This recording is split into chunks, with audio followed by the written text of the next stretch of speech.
Então, pessoal, vamos lá, né? Animados aí, porque vocês já estão chegando no final desse curso avançado e, vocês terem uma ideia, quando eu falei para algumas pessoas que eu dou um curso de 500 horas, né, teve gente que, né, falou, que isso? Para que isso tudo? Né?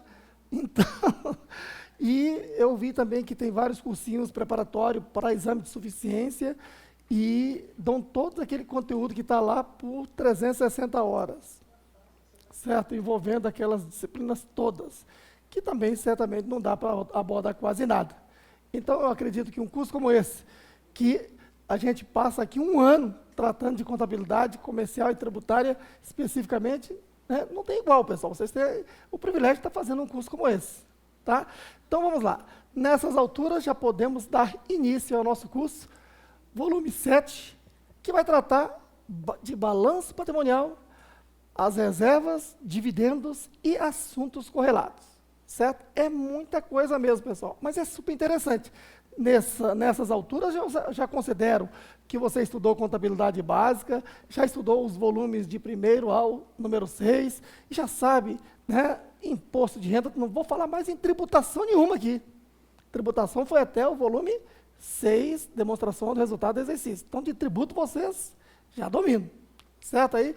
E agora, o assunto é classificar, avaliar e tratar das reservas, dividendos, e etc. Tá? O assunto é dos mais agradáveis, tá? É muita informação, mas não se preocupe não. Cada etapa vocês farão treinamentos para fixar. Tá? Agora, antes de tudo, vamos nos organizar da seguinte forma, olha. Se eu fiz a contabilidade da sua empresa e apresentei assim, ó, ativo, circulante, estoque,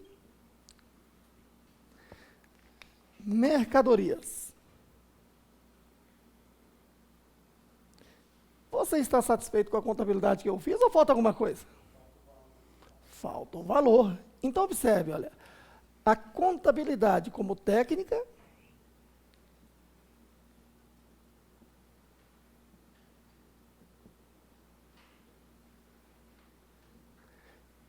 ela registra, né, escritura e demonstra. Então, veja, ela vai escriturar e fazer a classificação e a avaliação.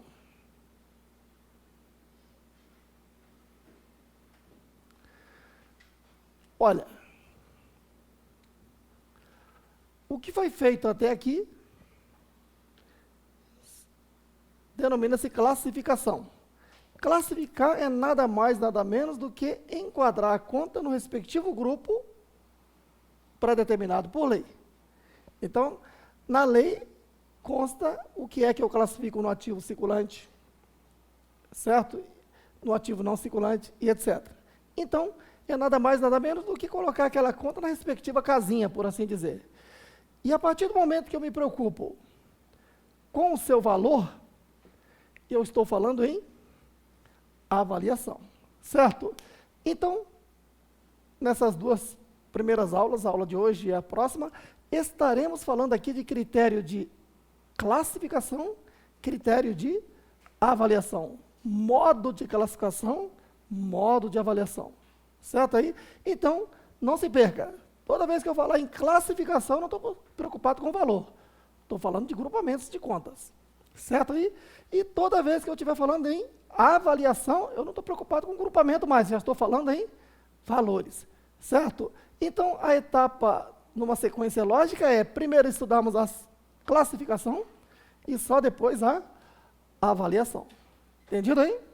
Muito bem. E aí tem o critério de classificação do ativo, o critério de classificação do passivo, aí nós temos o artigo 183 da Lei 6.404, que vamos esmiuçar aqui, tem o artigo 184 da Lei que vamos esmiuçar aqui. Certinho? Bom, esse volume que trata de balanço patrimonial, claro, se você já tem uma noção, já estudou contabilidade por aí, você acompanha tranquilamente, tá? E, certamente, quem está fazendo esse curso desde o início, melhor ainda, porque você está super preparado para acompanhar.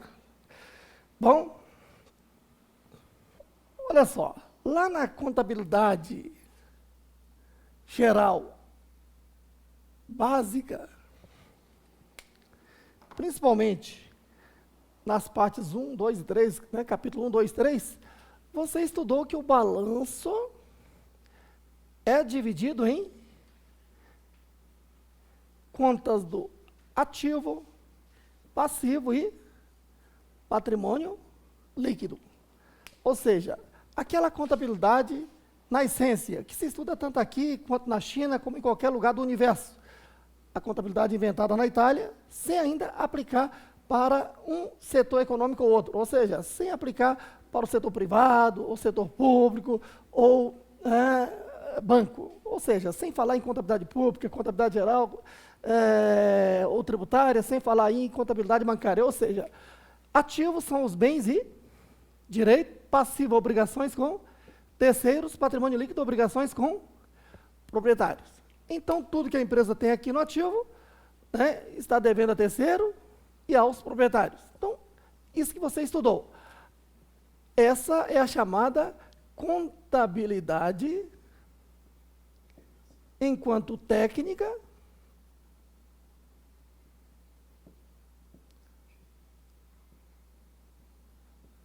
universalmente aceita, ou contabilidade universal, certo? E que cada país, por meio de uma lei, deve regulamentar essa estrutura sem modificá-la. No Brasil,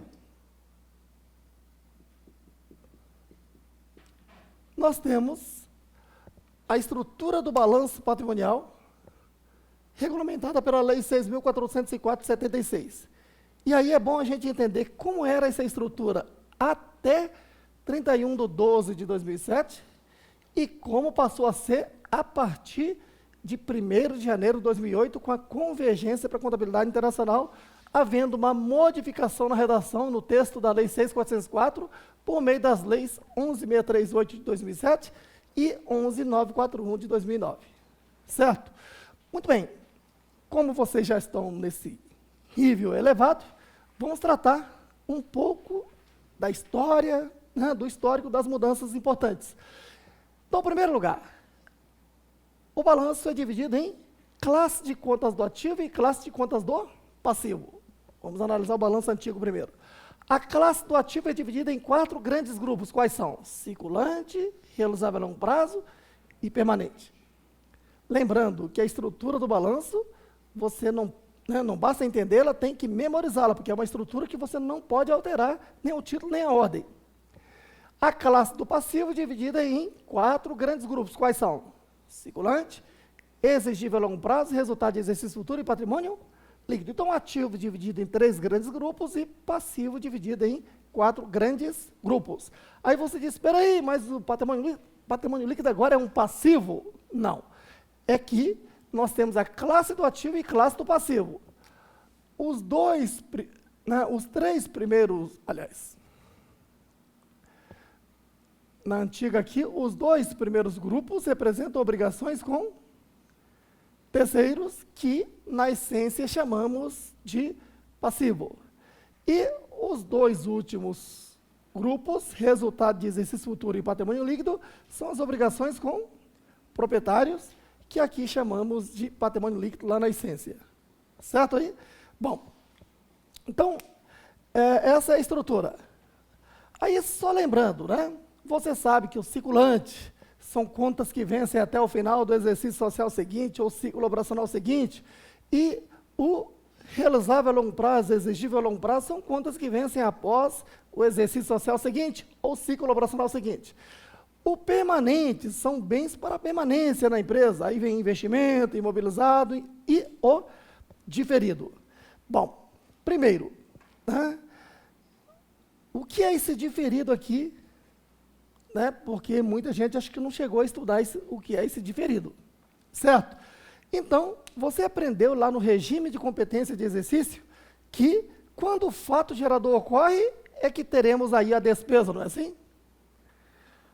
Bom, mas você aprende também na teoria da contabilidade de que as despesas tem que ser correlata às receitas que elas gerem.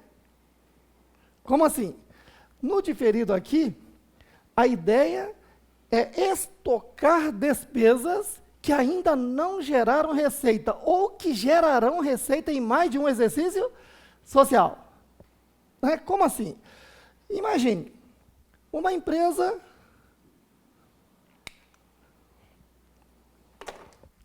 imagine aqui, você abriu uma empresa. Até que ela inicie suas atividades, tem um período aqui que chamamos de período pré-operacional. Certo aí? Nesta fase aqui, a empresa já tem gastos. Se forem gastos não incorridos, o que quer dizer um gasto incorrido? Faturador ocorrido. Não incorrido, faturador ainda não ocorrido. Certo aí? Então, estes eu vou classificá-las como despesas diferidas, onde?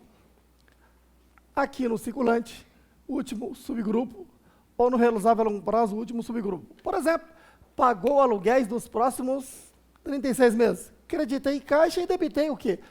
Aluguéis passivos a vencer. A parcela que será apropriada até o final do exercício social seguinte, circulante, e o restante no realizável a longo prazo. Então, veja que esta parte aqui, o faturador ainda não ocorreu. Agora, pode ter gastos incorridos. Certo? Então, por exemplo, a empresa gastou com a reforma, já está pagando salário de funcionário que já está trabalhando na empresa, o empregado já prestou serviço, o faturador já ocorreu. Só que esses gastos aqui, faturadores já ocorreram, mas a empresa ainda não está gerando receita. Ela quer gerar, ela quer o quê? Inaugurar a empresa, certo? E começar a gerar receita. E o principal gasto que tem aqui nessa fase é a fase de reforma, certo? Então, essas despesas aqui são chamadas de despesas pré-operacionais, classificadas lá no ativo permanente diferido, ó. Aqui. Despesas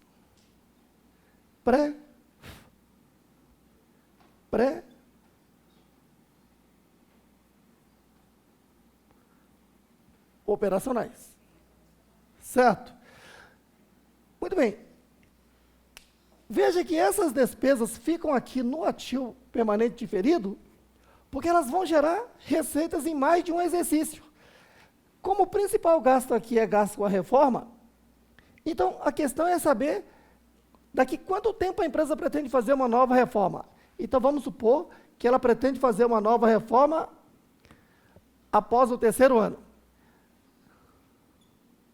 Então esses gastos aqui vão gerar receita nos próximos 3 anos.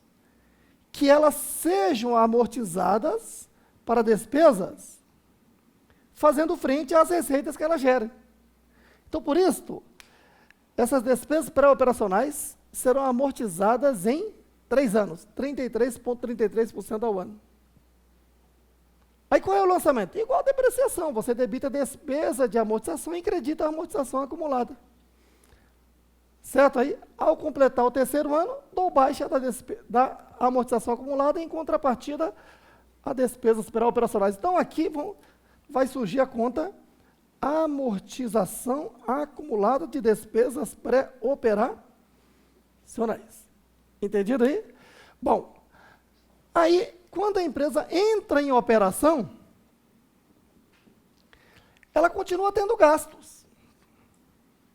Se forem gastos incorridos, gastos não incorridos, onde é que eu as classifico? Despesa diferida. Aonde? No circulante ou no realizável a longo prazo. Seguros a vencer, aluguéis a vencer, juros a vencer, certo aí? Agora, se forem gastos incorridos, onde é que eu classifico? Depende.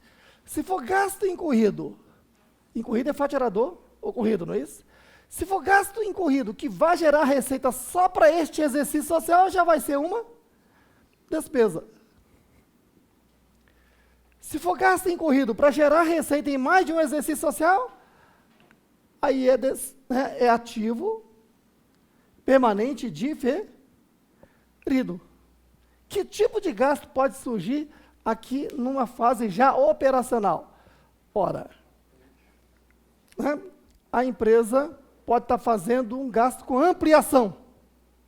Por exemplo, digamos que aqui funcione uma fábrica. Alugamos aqui o prédio ao lado, quebramos essas paredes aqui e ampliamos. Não ampliamos? Todo esse gasto aqui, o faturador já ocorreu. Pessoal que trabalhou aqui, material aplicado e etc. Então, fiz um gasto com ampliação. Ampliei a empresa com que intenção? Gerar receitas em mais de um exercício social. Então, gasto com ampliação se classifica aqui no ativo permanente diferido e se amortiza, de acordo com o tempo que vai gerar a receita. Certo aí? O que mais? Gasto com modernização. De repente, ao lado da sua empresa, veio uma concorrente moderna. O que você vai ter que fazer?